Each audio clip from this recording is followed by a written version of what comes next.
En Syrie, l'Union européenne ne fait que participer au pourrissement de la situation. Après avoir nié la participation islamiste puissante dans la rébellion syrienne, l'Union européenne a versé dans une politique revancharde qui épuise toute la région. Ainsi, à force de refuser d'organiser le rapatriement des réfugiés syriens présents au Liban, vous êtes en train de détruire l'équilibre de ce pays tout entier.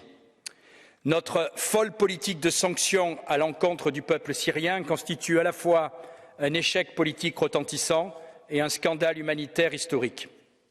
La galaxie mafieuse du Qatargate qui secoue le Parlement européen avait évidemment multiplié les initiatives de soutien à la rébellion syrienne.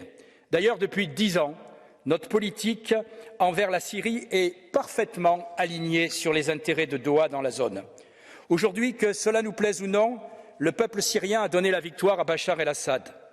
Le pire ennemi de la Syrie pendant 10 ans, Erdogan, multiplie désormais les signaux pour renouer avec Damas.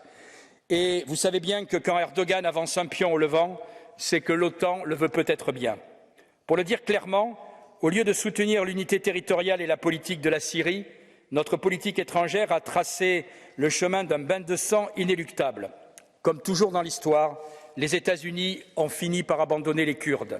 Et comme toujours dans l'histoire, les Turcs refusent absolument que les factions kurdes s'organisent à la frontière.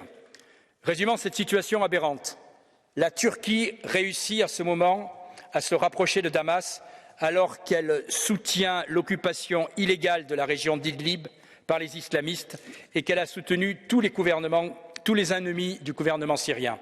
Quant aux Européens, qui ont subi des attentats islamistes directement organisés depuis les fiefs de la révolution syrienne, pourquoi ne pourrait-il pas rétablir une relation équilibrée avec la Syrie?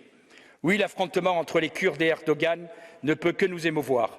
Il faut cependant être hypocrite pour nier que nous nous indignons, mais que nous ne ferons rien d'autre.